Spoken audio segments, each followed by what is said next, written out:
Hello, everyone. I'm Emma Lembke. I'm a senior at Washington University in St. Louis studying political science, but my real work is in advocating for young people in the digital world. I created my first social media at the age of 12 years old. I was in the 6th grade. I was the last in my friend group to download Instagram. And at first, these platforms, they seemed really magical, a way to connect with others, to express myself, and to explore beyond my small little world in Birmingham, Alabama. But as I spent more time online, I was met with a much harsher reality. These platforms weren't built for my well-being. They were built to capture and to hold my attention at any cost. And by the time that I reached high school, my mental health had seriously deteriorated. Social media wasn't just a distraction. It was a source of my anxiety, my self-doubt, and harmful content that shaped the way that I viewed myself. Eventually, I reached a breaking point. Here we go. As my screen time increased, my mental and physical health suffered. The constant quantification of my worth through likes, comments, and followers heightened my anxiety and deepened my depression. As a young woman, the constant exposure to unrealistic body standards and harmful recommended content led me towards disordered eating and severely damaged my sense of self. But no matter the harm incurred, addictive features like autoplay and the endless scroll pulled me back into the online world where I continued to suffer. And as I later stated in that congressional testimony about 2 years ago, I am not alone in my experience. My story represents millions of young people growing up in a digital world designed without our safety in mind. So that's why I founded the Log Off movement, a youth-led organization where young people can reclaim control over their digital lives and push for real change. But awareness isn't enough. We needed action. That's why I also co-designed and co-founded Design It For Us, a coalition of youth activists demanding policy solutions that force tech companies to design platforms with our safety at the center, not as an afterthought. But as we pushed forward, something became clear. The issue isn't just about young people. It affects us all in unknown and unimaginable ways. We aren't the first generation to be shaped by new technologies. Every transformative shift, whether it be the radio, television, or the internet itself, it came with a fight for responsible innovation. And every time, it wasn't just one group, but a coalition across generations, industries, and movements that forced change. That's why I'm here today, speaking for SMC, the Sustainable Media Center. SMC was built on a simple but powerful idea. We can't fix this alone. Tech reform isn't just a Gen Z fight, or a parental concern, or a policy debate. It's all of these things. It's a labor issue, a mental health issue, a democracy issue, a human rights issue. Every sector of society has a stake in building a better future for social media. At SMC, we're bringing these voices together, not just youth activists, but parents, educators, researchers, whistleblowers, policymakers, and even tech insiders, former tech insiders, who know exactly how these platforms were designed to exploit us. We believe that true reform requires an intergenerational and interdisciplinary movement, one that recognizes the power of young people as changemakers, while also learning from those who have fought similar battles before us. The problems we're facing, they're systemic. But history has shown us that systems can change when enough people demand it. So, how did we get here? And more importantly, what can we do about it? We've reached a point where the harms of social media can no longer be dismissed as unintended side effects. They were built into the very design of the platforms. What started as tools for connection and creativity have become machines of manipulation, preying on our psychology, shaping our behaviors, and in many cases, harming the most vulnerable communities. especially young people. At the Sustainable Media Center, we've identified 5 core problems, the big 5, that define the crisis that we're facing. Number 1, teen mental health and cyberbullying.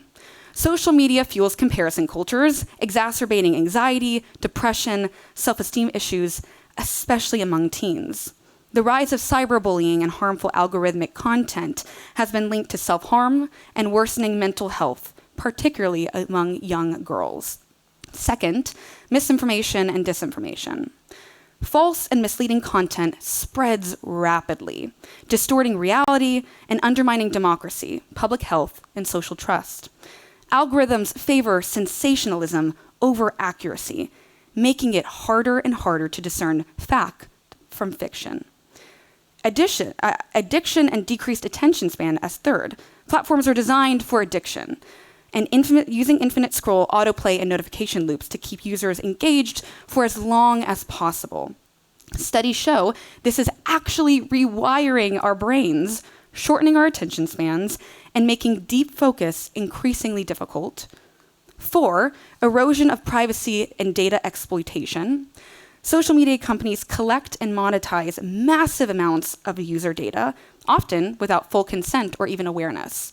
This data is then used for targeted advertising, behavioral manipulation, and surveillance, putting users at risk. And lastly, political and social polarization. Social media amplifies extreme viewpoints, trapping users in what we call echo chambers and fueling division, distrust, and hostility. Coordinated disinformation campaigns further manipulate public opinion and destabilize democratic institutions. And each of these problems, they're interconnected, feeding into and reinforcing the other. Together, they have created an ecosystem of harm that affects individuals, families, communities, and even societies. First, teen mental health, its crisis, and cyberbullying. If you talk to young people today, mental health struggles are a common thread, and we don't have to speculate about the role social media plays because we have the data. Research has directly linked heavy social media use to increased rates of self-harm and suicidal ideation among teens. Social media fuels comparison cultures, where teens, especially young girls, are constantly measuring themselves up against filtered, curated, and often unrealistic portrayals of life and beauty. Algorithm-driven content can expose vulnerable users to harmful materials related to self-harm, eating disorders, and body dysmorphia, reinforcing behaviors that are dangerous instead of offering help. We know this because big tech knows this. They have the internal studies, they've seen the reports, and yet they continue to prioritize engagement over well-being because more screen time means more profit. My colleague, the Facebook whistleblower, Frances Haugen, revealed internal Facebook research proving that Instagram made body image issues worse for 1 in 3 girls. And yet, the company chose to suppress that information rather than act on it. Well, to be real clear, we have had our primary form of social media, Facebook and Instagram, be controlled by a billionaire since 2004. Or I guess he wasn't a billionaire yet. He was a billionaire as of 2008 or something. So we've had this for a long time. Musk is not the first one. And I think the real question here is, do we want to have critical communal infrastructure be completely unaccountable to the public? That's the real question. And alongside Frances Haugen, we have Jonathan Haidt, who I interviewed at an SMC event in New York this past summer. And he's been warning for years that rising depression, anxiety, and self-harm rates among teens, it aligns almost exactly with the rise of social media and smartphones. And then there are families who know the cost of the crisis all too well. England Roberts' parents lost their daughter after relentless online harassment pushed her to a breaking point. As parents, they were engaged in their daughter's digital life. They had the passwords. They paid attention. But behind the screen, the pain was too much. Their story is not unique, and yet big tech companies continue to deny responsibility. She loved performing in front of people. You would see her eyes light up. She was on social media anytime she did have her telephone. One night, as England was spending time with her friend, they were looking for funny videos on Instagram. And there was this one video of a lady mimicking self-strangulation. With social media, we thought it was something of ways for our kids to connect, to have fun. We didn't know about the dangers of it. Second, misinformation and disinformation. We live in an age where truth is losing grounds to virality. False information spreads faster than facts, making it difficult for users to distinguish what's real and what's manipulated. Misinformation doesn't just mislead, it affects elections, public health, and social discourse, leading to real-world consequences.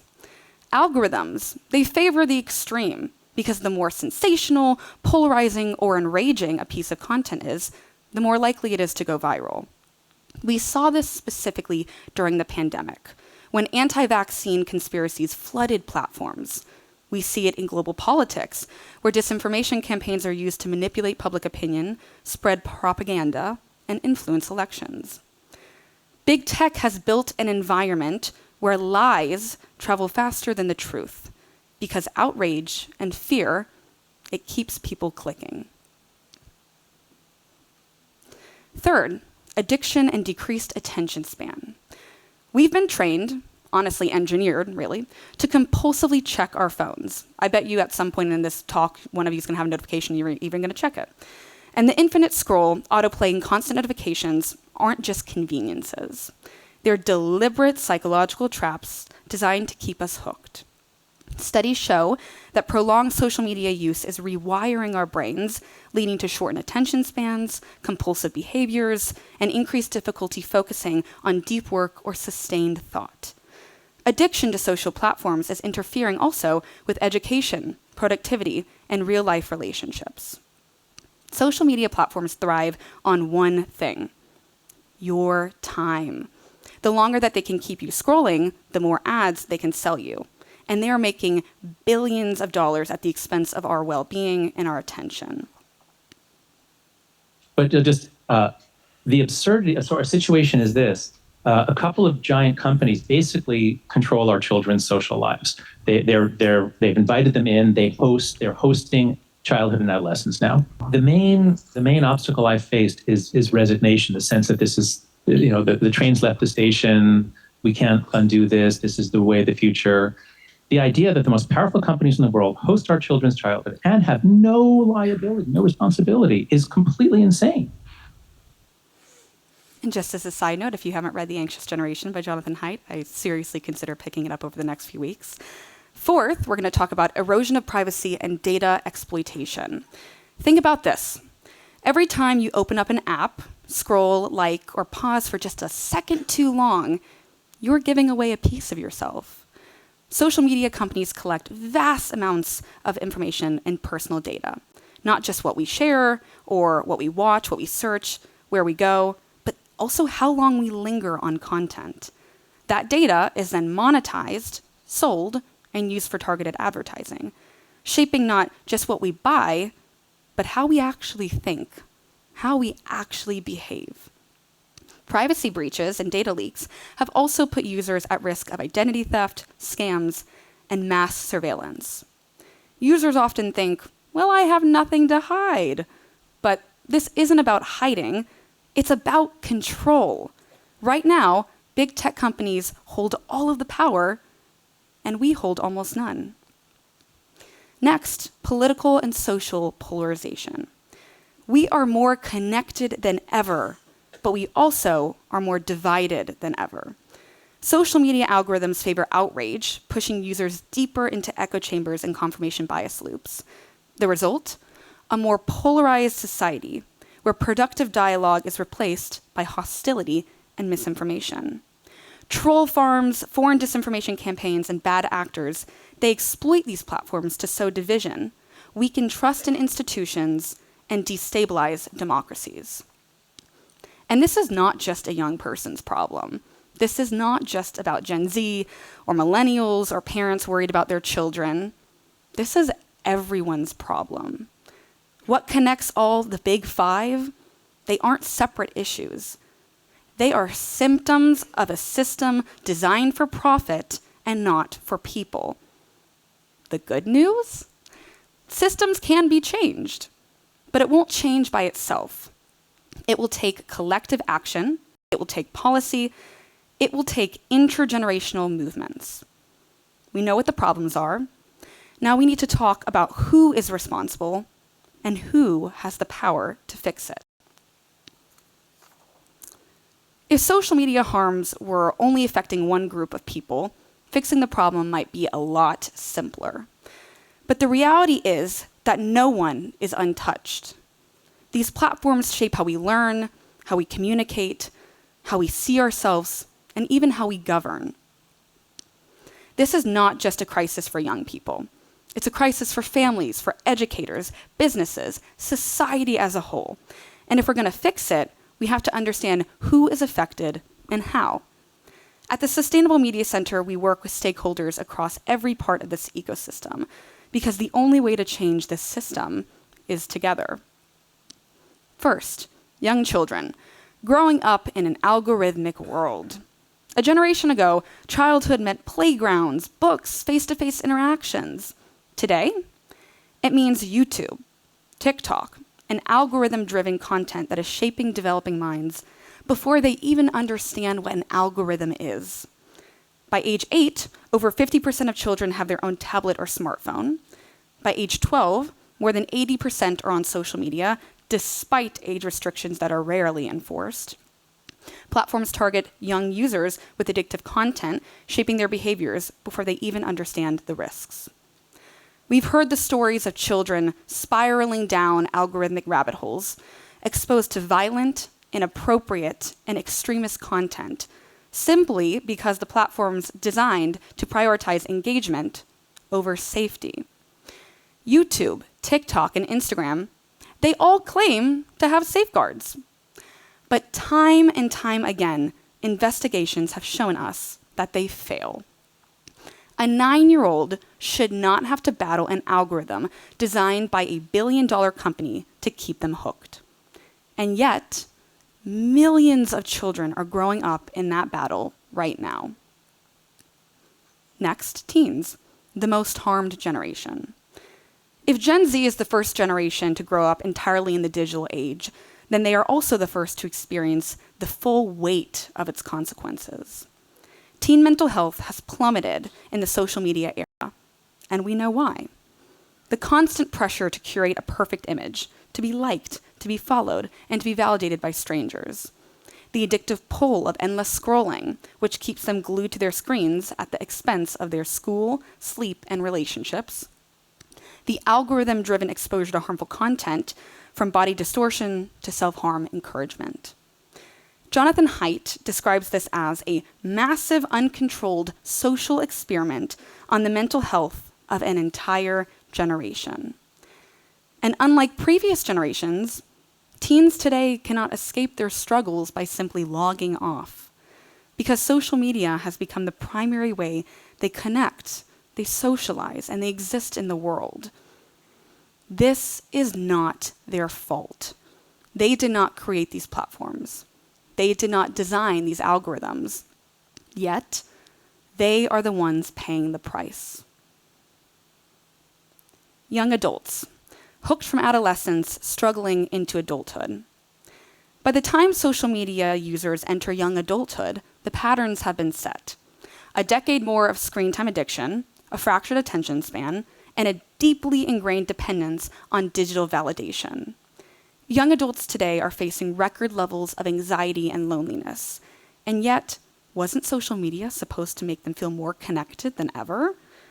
Former tech insiders like Tristan Harris have spoken out about how these platforms were never designed to promote well-being. They were designed to maximize profit by keeping users engaged for as long as possible. Many young adults now recognize the harms of social media, yet they feel trapped in an ecosystem that dominates their personal, their academic, and now their professional lives. They ask, how do I quit when my entire life is built around it? The answer? We need systemic change.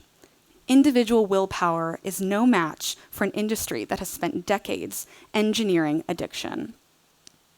Parents fighting a losing battle.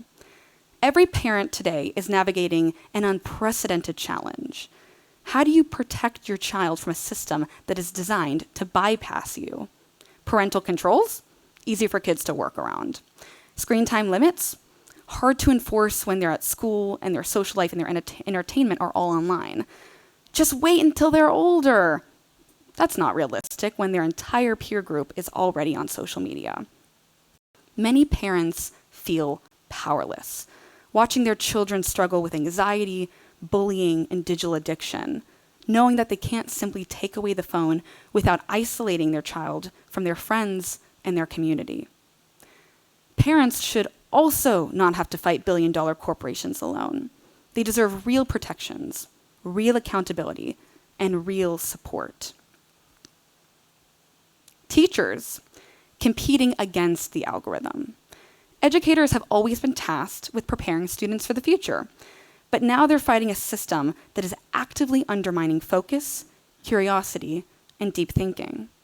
Students' attention spans are shrinking, disinformation is flooding into the classrooms, cheating has gone digital, making academic integrity harder to enforce.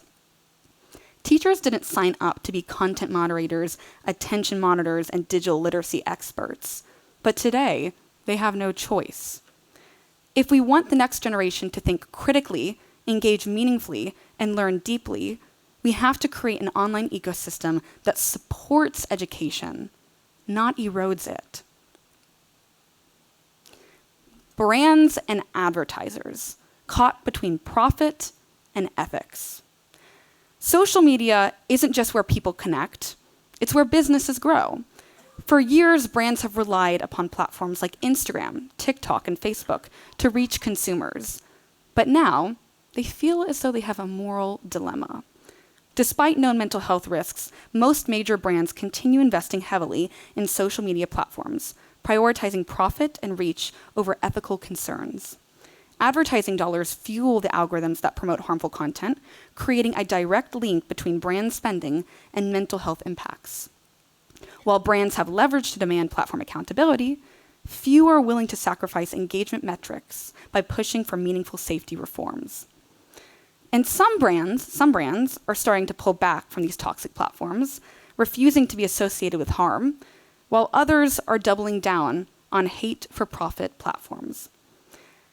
Real change will only come when advertisers demand transparency and ethical standards from platforms that are profiting off their spending. The advertising industry has immense power. The question is whether they will use it responsibly. Now, none of these groups can fix this alone. Young people are raising their voice, but they need legislation to back them up. Parents are fighting for their kids, but they need to have better protections. Teachers are trying to educate, but they need platforms to prioritize learning over addiction. Brands and advertisers hold financial power, but they need to take a stand for ethics over engagement. This isn't a fight against social media. It's a fight for a better digital future. And that future will only be built if we work together. The crisis of social media wasn't created overnight, and it won't be solved by a single action or a silver bullet. It requires something bigger, a coalition that spans age, expertise, and industry. You know, I'm an optimist at heart. And so I actually believe in these young kids to actually try to lead us out of this world. We might need to give them a few tools in order to pull it off. And I think it's really important to start lifting up what those things look like. And we need to help them imagine what's the world we want to be in so we can actually start building it or help them build that world. So, I think left to their own devices, I think we might be in a pretty bleak place, but I'm optimistic that we can help lead out of it. At the Sustainable Media Center, we believe that real solutions must be built with the people most affected at the table. This isn't just about fixing what's broken, it's about building something better. That's why our approach is based on 3 core principles: First, youth-led innovation, giving Gen Z the power to co-design safer digital spaces. Second, multi-sector collaboration, bringing together educators, policymakers, researchers, and tech leaders to drive change. And third, sustainable solutions, creating new social media models that prioritize mental health, digital literacy, and ethical design over profit-driven harm. And we're already taking action. For too long, young people have been treated as passive users, when in reality, they are the ones who understand the platforms best. That's why we're flipping the script. Through Activate Media, we're creating a co-design incubator where young people work alongside developers, policy experts, and mental health advocates to test new platform ideas that put safety and agency first, to develop alternative business models that don't rely on addiction and surveillance, and to fund and accelerate new digital spaces built for community, not manipulation. This isn't just theoretical, it is already happening. Through a Gen Z advisory board of 25 young leaders, we are including young voices in every stage of social media reform, ensuring that the next generation of platforms isn't just built for them, but with them. As one of our youth advisors puts it, we're tired of being test subjects in an experiment we never signed up for. It's time that we had a say in the systems that shape our lives. This is what real digital empowerment looks like. And we've seen this coalition model work before. In the past, industries that were once deemed too powerful to regulate, from big tobacco to the auto industry, were forced to change because of public pressure, government action, and industry innovation. Now, it's social media's turn. As Frances Haugen said in her testimony against Facebook, we can have social media that brings out the best in humanity, but right now, it's doing the opposite. The intergenerational movement for a safer digital future is already growing. The question is, will we act fast enough? Here's the issue. The current business model of big tech thrives on exploitation. But what happens when advertisers refuse to fund harm? Right now, brands pour billions of dollars into ad systems that amplify misinformation, promote harmful beauty standards, target children with predatory algorithms, and much, much more. But what if they didn't? What if we explore new business models, platforms that offered engagement without enragement? What if we embraced and even experimented with subscriptions, digital goods, even advertising that users can have control over? Maybe contributors become community moderators, investing effort in getting free membership. We're talking about ethical platforms, ones that center community, privacy, and well-being, instead of this endless addictive feedback loop. That's what we think we can build, and I am here to show you how. Look at this image. These are young people that are glued to their phones. And honestly, they kind of look like me and my friends a few years ago. Right now, they are consumers of platforms that are designed to capture their attention at any cost. But what if we flipped the script? What if we became the architects of our own digital spaces? That's what we're proposing. A future where social media honors its audiences rather than exploits them. A future where young people aren't just users, but essential partners in reform. At the Sustainable Media Center, our mission isn't complicated or abstract. It's deeply personal. We want to catalyze real change to build a sustainable social media future. We believe in a new landscape, one that amplifies young people's agency over the content we create, consume, and share. One that values our well-being over profit margins. That is why we launched Activate Media. This isn't another think tank or advocacy group. We already have plenty of those. This is a platform that has embedded Gen Z members as true co-design partners, not consultants who are brought in at the end for a diversity photo op, but creators who shape these spaces from the ground up. We're building a board of Gen Z advisors ranging from 15s to early 20s. But there are people who've lived in the reality of growing up digital, who understand both the promise and the peril. They aren't token youth representatives. We young people have real power at this table. Together, we're creating a Gen Z-driven co-design incubator to explore, to test, to innovate new social media platforms that prioritize our well-being over engagement metrics, platforms that give us back control over our own digital lives. I want to be very, very clear. We're not alone in fighting this battle. There are incredible initiatives focusing on youth mental health, digital literacy, and policy change out there already. Our piece of the puzzle is Activate Media, a virtual digital lab where young innovators like me can co-create the platforms we wish had existed when we were growing up. Think of us as a Y Combinator for the next generation of social media. But unlike traditional accelerators that focus on growth, we measure success by how well these platforms perform while also protecting and empowering their users. This is because we have lived through the alternative. We refuse to let another generation grow up with the same harms. But more importantly, we refuse to create another generation of unwanted test subjects in one of the world's most harmful experiments. Our approach follows 3 key phases. First, we mobilize. We're launching an intensive research sprint that doesn't just study us, it centers our voices and experiences. A crucial early element of this phase will be convening a series of in-person focus groups with diverse Gen Z participants from across the country.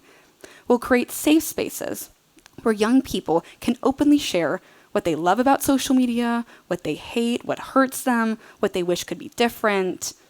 These aren't just research sessions. They are the foundation of our entire approach. The insights, pain points, and dreams expressed in these conversations will directly fuel our co-design process, ensuring we're addressing real needs, not just assumptions about what young people want. We'll then also map the economics behind our intention, document the harms we've experienced, and identify solutions that come from us, not for us. Second, we build. We'll pair developers directly with Gen Z advisors to create new platforms. This isn't about adults designing what they think we need. This is about collaboration across generations, ensuring solutions blend innovation with safety while also measuring our actual needs. And third, we scale. We'll accelerate the most promising ideas into venture-ready platforms. Each validated solution will combine strong user adoption with measurable positive impact on young people's well-being. Because those 2 things should and can go together. Our timeline reflects the urgency we feel. It's a coherent plan forward with an open call, if this will go, embracing a digital bill of rights written by and for young people. I'm proud to say that this builds directly off the work of my colleagues at Design It For Us, who have been pioneering the framework for what digital rights should look like from a youth perspective, and where I was a founding member. Their groundbreaking work will serve as a crucial foundation as we continue to develop principles that put our well-being first, not corporate terms of services designed to be ignored, but genuine guardrails that protect our digital futures. Then, a co-design incubator where we'll build, test, and iterate. This isn't some distant future. This is happening now, with my generation leading the way. And finally, we'll match our most promising projects with investors who understand that profit and purpose aren't enemies. They're partners in creating sustainable change. This approach transitions from philanthropy to venture, creating models that don't need to exploit us to succeed. Our goals, they're not vague promises. They're concrete commitments. We'll source 150 high-potential ideas for new social media platforms. These won't come from corporate boardrooms. They'll come from the very people who've been harmed by the current system. We'll fund up to 25 MVPs, working directly with Gen Z to innovate and iterate. Not in focus groups where our opinions are noted and then ignored, but in true partnership where our insights drive development. We'll establish baseline for user mental health and track improvement, because unlike the platforms that we grew up with, we actually care if we're helping or hurting the people who use our platform. And ultimately, we'll secure funding to launch 3 to 5 transformative platforms, not by exploiting vulnerabilities, but by creating spaces that help us become our best online selves. Our partners will help build digital spaces that uplift and inspire. together in line with our core principles, will create a future where youth are nurtured, our potential unleashed, and our voices celebrated.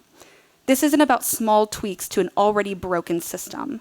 It's about driving fundamental change and opening a new era of possibility, one where platforms are designed to help us thrive, not just survive.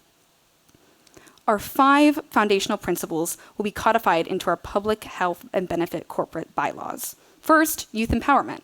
Our projects must give control over the media we consume and create, because we are tired of algorithms deciding who we should be.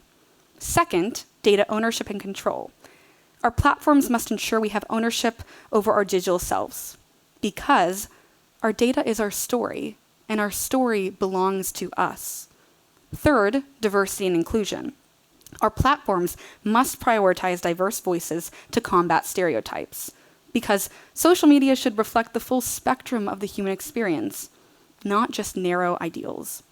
Fourth, ethical measure media practices.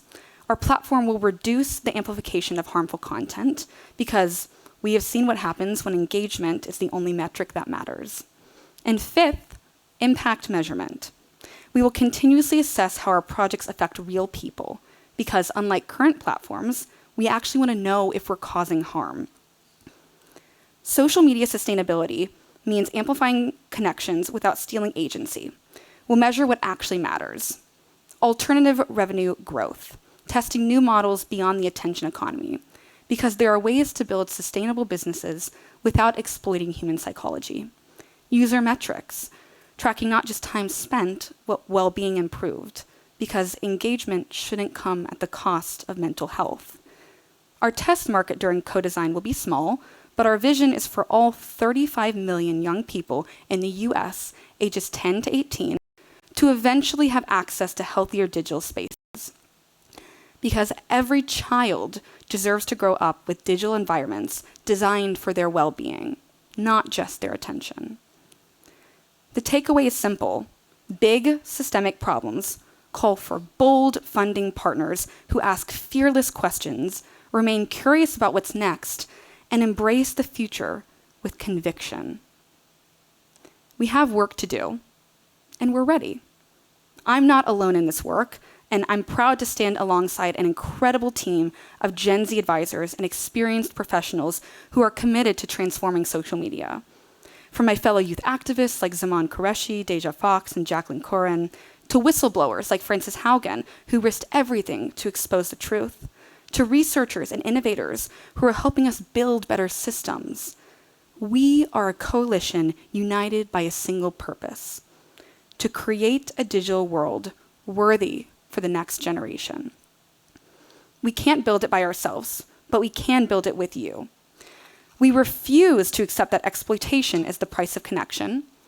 We refuse to believe that addiction is necessary for innovation. And we refuse to concede our digital futures to the same companies that have betrayed our trust time and time again. We know the problems, we have the research, and now we have a plan. This isn't about nostalgia for a pre-digital age. It's about building a world where technology serves humanity, not the other way around. And that world will only exist if we build it together. So the next time someone says to you, "It's too late to change things," remember this. Young people are already reimagining the future. We're not waiting for your permission. Parents, teachers, and lawmakers are demanding accountability. They're refusing to accept the status quo. And brands and investors are being called to a higher standard. They're realizing that ethics and economics can align. The movement is here, the momentum is building, and the question isn't whether change will happen, it's whether we'll rise to meet the moment with the courage that it demands. Will you join us? Because this isn't about likes or followers or screen time. This is about the kind of digital society Gen Z wants to live in. This is about the values that we choose to prioritize. This is about reclaiming our digital humanity. And I believe with every fiber of my being that we can create something better than what we have today. Thank you so much.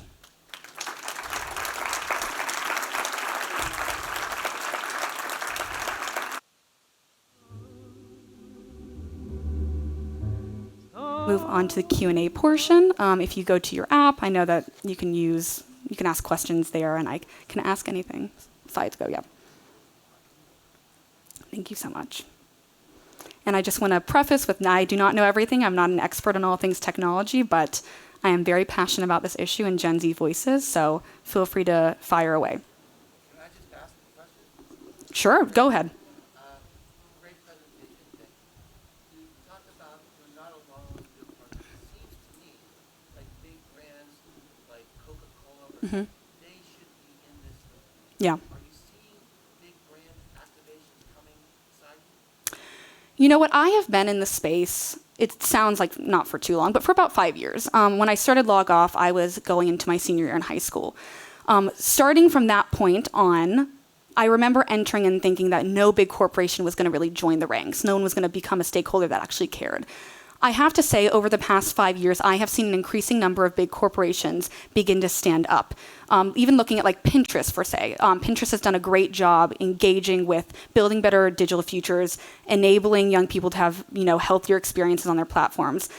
But not all big corporations, not even tech companies, are being a Pinterest right now. A lot of tech companies are continuously engaging in these harmful practices. So what I'd say is, while when I began, there were fewer companies that were engaged, we still have a much longer way to go. Thank you. Yes. I'm a teacher, and it's so funny because 3 years ago, 3 years ago, what you were trying to do was one of our businesses that we do monthly, which was giving kids agency and having a media company that posted their content. They wanted to post their company, actually. But going forward to now, it's really hard to teach to Gen Z. Yeah. I think I'm an outlier in teaching because I'm pretty vocal and open, like, hey guys, like, you need to like wake up and like really push yourself to do well.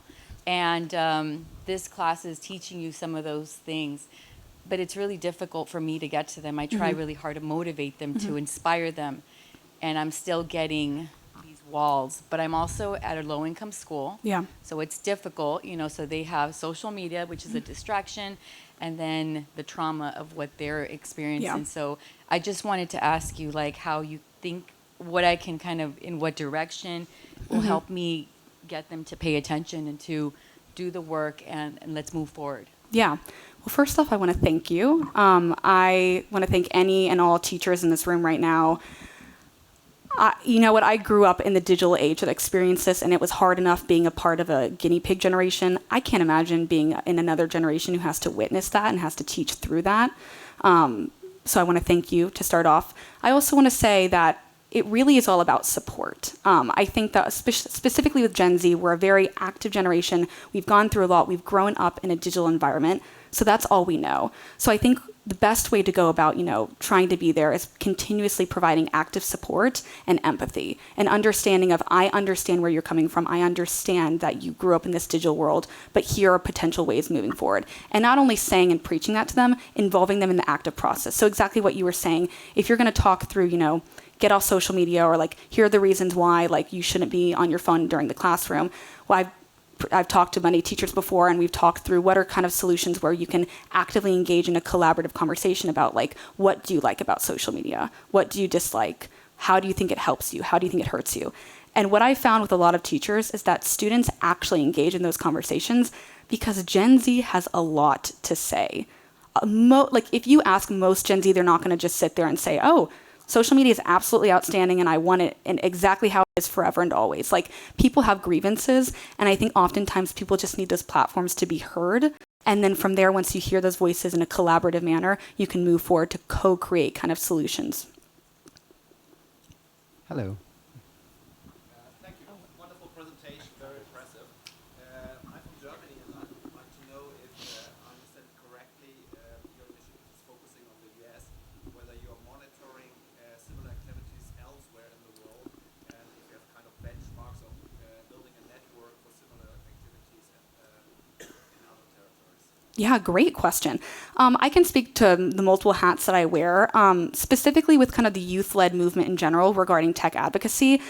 You know, when I began my work, it was very centered in the United States. However, I have increasingly been in contact with many European countries. I increasingly been in contact with countries from around the world of young people saying, this is not an issue that has geographic bounds. This is affecting kids everywhere. So I believe that the youth digital advocacy movement is really infiltrating into many different countries. It's spreading, it's global. Specific to the SMC's kind of trajectory and future, I believe that right now it's starting in the United States, but like all big ventures like this, we want to see social media companies explode and take form in many different shapes and forms around the country. So, you know, scale is important, and I do believe that in the future it'd be great to look at, you know, what social media ideas are heard from kids in Germany or kids in Japan. We want to open up that door. But I think that the first step is just kind of seeing if the system works and then moving forth and iterating on successful versions. Very impressive session today. Thank you so much. One thing that I was asking myself, do you see real-world examples out there right now of social media sites, platforms, networks that are at least better than Facebook and Instagram and the ones of the past? I know you're building new ones, I get it, but do you have like 1, 2, or 3 examples of platforms where you would say, yes, that's the direction that I like, or that's something that we maybe should look at as kind of a role model? Great question, and I'm going to give you kind of half answer. I think it's subjective for me because I, as a Gen Z member, like I have certain kind of apps and things that I really enjoy. I will say in general, there have been a proliferation of more apps out there that have wanted to engage ethically and that have wanted to engage in what does it look like to provide an experience to young people that centers their well-being more so than it's been in the past few years. So, you know, I could throw out a few examples, but I honestly think that what I would say is that we're hoping that that becomes a new model and that more social media companies, specifically over the next, let's say 10 or 15 years that are created by Gen Z, it becomes a new ethical standard to not just operate, but to operate at a specific frequency that involves youth perspectives, that involves youth well-being, and that really involves avoiding systems and models of exploitation. What I will also say is that there are a ton of apps that are working to help you and your well-being in the current system that we're in. So for instance, like ClearSpace, there's Opal, there are things like that that are out there that can help you limit your screen time, that can help you build better habits. So while people are trying to build better social medias, you also have to understand that we're in the current system that we're in, and there are alternatives and apps that can help you build better habits.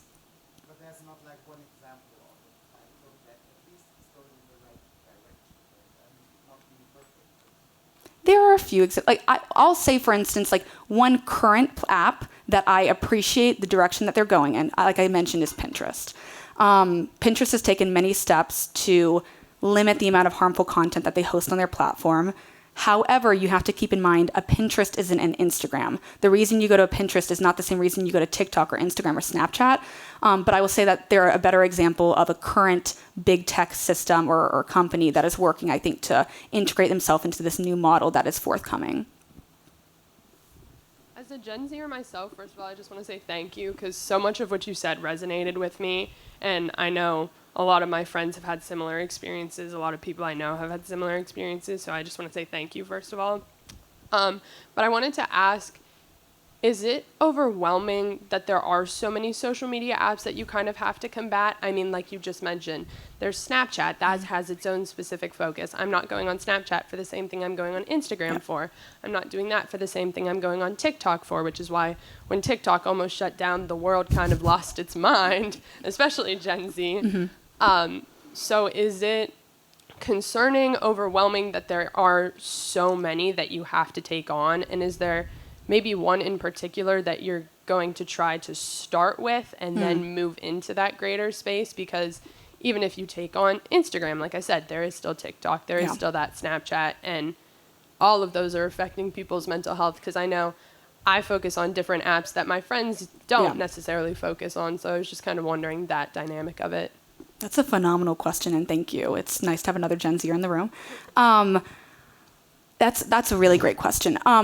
I'll start off by saying this. You know, Gen Z, like I said, is forced to really allocate their time in ways that is unprecedented because you have constant demands from your phone to go in, to your point, a billion different directions. And I do think that it's really difficult because like when I started off in digital well-being, I said, you know what, like Instagram is the hardest app. I have the most harmful content on there. I'm going to download an app and try to limit that. To your point, the app that I used was a paid subscription and I had to pay for it to block any other app. So instantly I only had one lane cut off.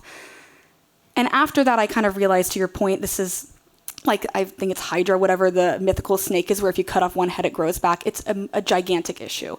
So that's one of the reasons why I think specifically with like SMC and future models moving forward, we're trying to prioritize just rebuilding, starting from the ground up and saying, okay, if so many different platforms are going to operate in an anti-social manner, they're going to not prioritize our well-being, how can we actually rebuild something that creates a new standard so that everything after this is going to operate in a way that we at least know will, prioritize us, will center us. But to go back to your initial question, it's horrendously overwhelming. And it was, I'll say this really quickly, to your point, when TikTok shut down, man, it was as if I go to college, I'm at WashU, it was as if the world had just ended. I was walking around seeing kids, like everyone was just talking about it. They're like, did you delete the app? Please tell me you didn't delete it. You're not gonna be able to re-download it. And it was just this mass panic.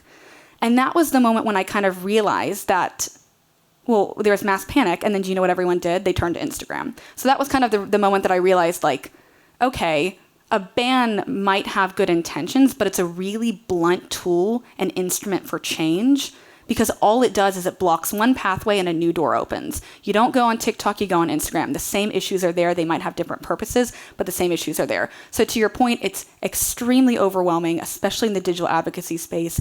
And that's why I'm a huge techno-optimist, and I promote just building new systems. And I think that while people might say that that's very uncouth and that's not going to happen, you're Gen Z, you know how activated and engaged and excited our generation is. And I think if there's any group of people that can do it, it will be us. Emma, thank you. You have a great story that you kicked off, and credibility for such a young person to share your insights today. What I find is, for Gen X, that I think of this as being tobacco.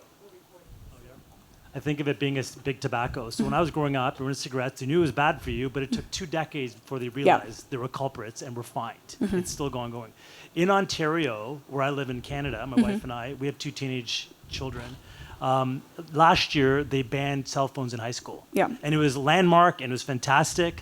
And my wife, who's got a non-for-profit and helps marginalized youth in areas that they need support, will go to the classrooms. She'll lead a classroom, and every youth is on their phone. And the teacher will actually make jokes. And the reason is that the teacher's job is to enforce it, but it's kind of not, right? There's a struggle, and it's not a perfect model. So unfortunately, this landmark legislation did not lead to change.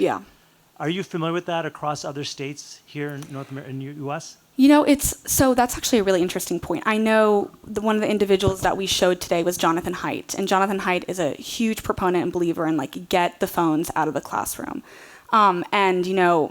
While I agree with you, I think that it is a very important step. It's a great idea. In practice, it's extremely difficult because of what I said earlier in the speech. A teacher's job should not also have to be to teach at the same time of being a content moderator, at the same time of taking the phones out of the students' hands.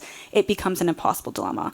I've heard of legislation in the U.S. specifically that has brought up the idea of getting phones out of the classroom. I know that the United States has been trying many different avenues legislatively to try to address this issue, and none have really been successful to this point.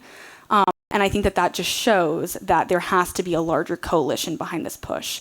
I think that we need to hear more teachers stand up and say, I'm in an area of the world that has this piece of legislation and it's not working. What can we do? I think there has to be students who stand up and say, I'm a part of those classrooms. I don't want the phone in my hand, but this is why I feel the need to go to it. I think that we have to do a really good job of mass storytelling to be able to use those stories to propel forward greater change at the level of tech companies, to build better products, and then also to actually enforce legislation. Because it is very upsetting when you are in an area. I went to a conference up in Canada a few months ago, and they were talking about that. They're like, it's very frustrating when you're creating something that's the first of its kind, and you don't want to admit it, but it fails. But what that means to me as a techno-optimist is, okay, that's not working. How can we improve it? Or how can we bring in more voices to figure out what is the missing piece here to move forward in a better direction? Over here. Hello. One of the only things that's got me off my phone is my friends teasing me and making fun of me when I use it, calling me an iPad baby. Yeah. I'm wondering if you think it's possible for us Gen Z folk to create a sort of social movement that holds one another accountable for our addictive screen use, and in a way kind of makes it cool to be offline. Do you think that's viable, or are we too far gone and sucked into the screens? Like I've said, well, one, I've also been called an iPad baby, so I feel your pain. Like I've said many times, I'm a techno-optimist. I believe in the power of movements and social change, and I really do think that we can get to that point. Like, it's a weird example now, but like I think back to my high school and when it was like the big vaping epidemic. And I think back to in the beginning when they first came, everyone in my school and around me, they were very interested in it. It was this new device. But after a few months and after a few years, I don't know about you, people were like, what are you doing? That's gross. Like if I saw a kid with a vape in their hand now, I'd be like, what are you doing? And while that's an imperfect example, I truly do believe that if Generation Z and younger generations to come stand up and take that social shift and they say, yes, being online can be cool, it can be fun, but don't be an iPad baby, actually interact with me, I think we can see real change. I made this organization called Log Off, and I kid you not, I'll be around my campus and I'll hear someone yell at me, log off. So it's like, I think like that's a small little micro example, but like if you can brand yourself and really embrace wanting to be offline and you can bring your community around you into that conversation, you can really hold each other accountable. But again, I think it's going to take more than just a few pockets or a few communities.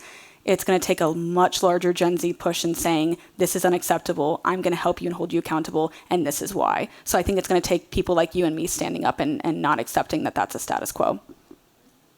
But it will take time. Hi, I'm actually a high school student, and I want to be a part of this project, but I'm currently not based in the United States. Is there any way I can help? Oh, absolutely.